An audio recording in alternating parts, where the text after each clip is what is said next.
Well, welcome. You know, I came prepared with a speech, and I said I was going to read all this. Forget it. I'm going to forget about the speech, forget about the slides. First of all, I'm Karen Washington, and I say to people I'm an urban farmer. I grow food. I feed people body and mind. And I want to get my hats off to Catherine for inviting me and these lovely ladies for being on the panel. But I'm here to say that there's a problem going on here in our food system. I can sort of relate to everything that the ladies are saying, but there's something that needs to be told, and that is a food system that's broken. And the reason why I'm saying that, because we're talking about the experience of gender and food, and it's been a hard road for me in these 26 years of growing food, being a woman of color and being a woman. There have been obstacles. It hasn't been easy. If you look at the food system, and we're talking about sustainable agriculture, and that's a word that I'm hearing all the time. How can it be sustainable when there are so many people who are not at the table? If you look at our food system, if you look at farming, for instance, when you think of a farmer, you think of a farmer who's male and white. However, we as women have been growing food for so many years. If you look at our history, you look at our background. So how do we address those people who say that we have a sustainable system when we have to take in consideration social issues, economic issues, and environmental issues that are plaguing low-income neighborhoods and neighborhoods of color? I come from the Bronx, one of the places that has the highest incidence of asthma, diabetes, and heart disease. Yet, when it comes to making decisions around food, we're not at the table. So how can we get a system that's inclusive, if we're going to say it's sustainable, if the people that we are supposed to help are not the stakeholders? So I say to you, again, we have a system that's broken. And how do we fix it? Well, living in New York City, there was a time when there were 15,000 vacant lots. And it was a result of the fact that new people were coming in, new immigrants were coming in, and people felt the need to leave. And so you had a displacement of people who couldn't leave. So what they did is that they stayed and they turned 15,000 empty lots into community gardens. It sounds good, didn't it? That sounds really good, and it was good up until 1998 when Giuliani started to auction them off. But that catalyst, that change from Giuliani, changed the makeup of people in New York City, people of color, people who at one time had no hope, but found the challenge, found the strength to galvanize and to attack City Hall. They say you can't fight City Hall. You can fight City Hall. And people got together and started forming coalitions and addressing the needs of their community, and learned that it's not only about food, but it's about housing, it's about education, it's about jobs. So there's a social movement here that's going on.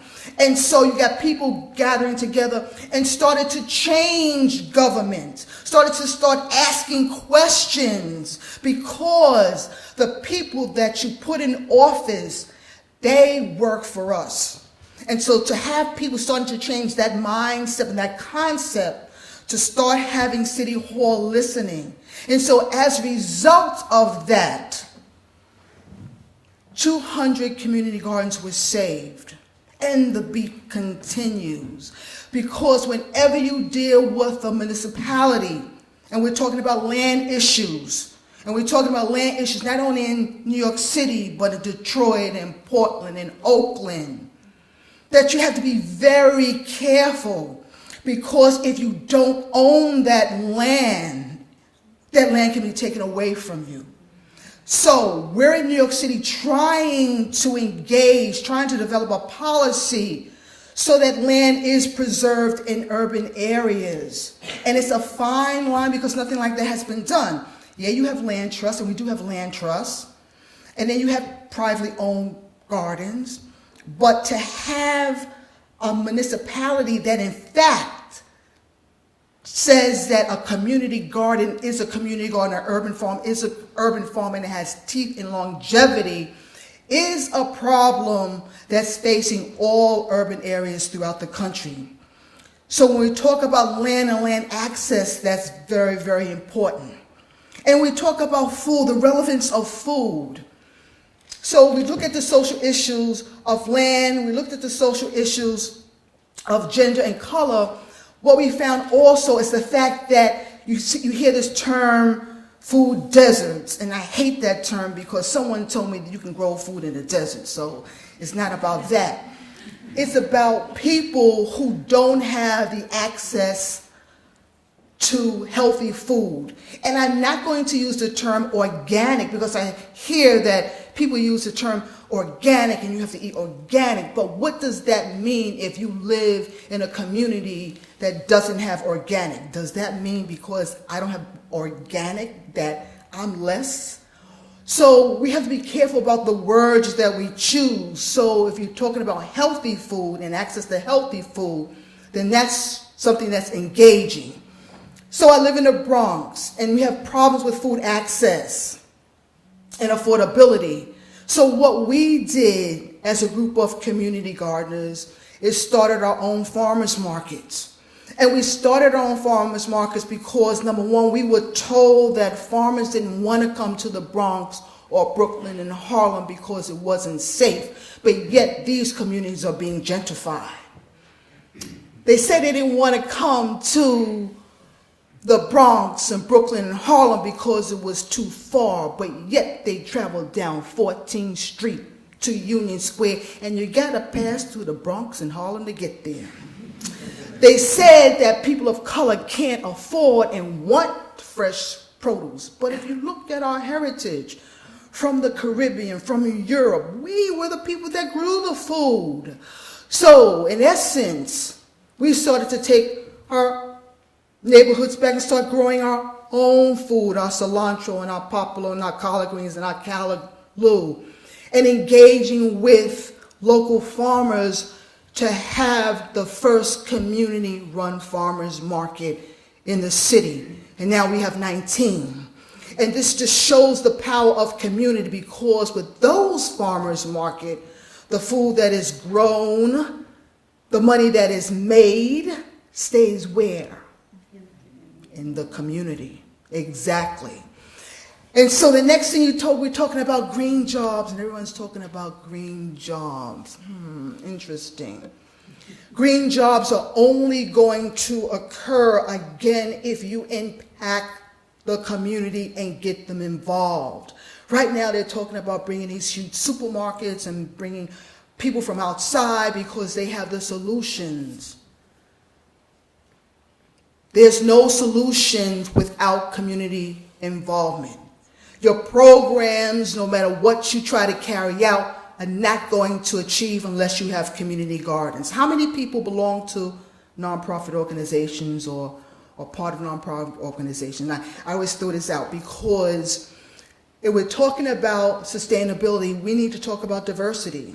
And so I challenge the nonprofits that have their mission statement is that we're here to empower and help people of color, and they have been doing it for 10, 12, 13 years, and they're still doing the same thing, then something's wrong because those people should be having your jobs. If you look at your board and everyone looks the same, something is wrong. So I'm bringing the message, not of gloom and doom, but the fact that we have to be conscious of this food movement. Also, we have to be conscious how we label when we talk about farmers. Today's farmer in agribusiness is the person who is in the ivory towers counting on his calculator, counting how much money he's making. But yet, the actual farmer, the people who are working in the fields, hours, 12, 14 hours, at times without a lunch break, a bathroom break, those are the farmers. So be careful how we choose those words farming. Also look at the dynamics of farming in this country. And I got a chance to analyze that while I was out in California, living in a tent for 6 months, eating off the land and looking around, and I didn't see people like me. And I didn't see farmers like me. So I had to ask the question, where are the black farmers? And come to the realization, where are the women farmers? And come to the realization, where are the Latino and the Asian? Where are the farmers? And to look in the census and find out that within my own state of New York, which is what, just close by, right? 30 minutes. I took the train to Albany, I couldn't believe it, and I got here in Massachusetts. That in my own state of New York, which has 50,000 white farmers and their partners, only 130 are black. So I'm saying this because we have to uncover the food system when we use the terms sustainable agriculture, when we use the terms of this food movement. Because if we don't change the course of our food, if we don't start educating our young people about food and getting them engaged, and if we don't get people of color and women in this food movement, 10, 20 years from now, there won't be black farmers, there won't be women farmers, there won't be Mexican farmers, there won't be Asian farmers, and we'll be looking at them in a relic in a museum. So I say this to be conscious around food. Be conscious around not only the fact that you go to the store, but ask questions, where did the food come from? Be mindful, who were the people that put those strawberries and cherries that you're eating now? What price we had to pay, so that we do have a farm system, an agricultural system that's diverse, that's inclusive, and that food is the common denominator that will bring equality to all of us. Thank you.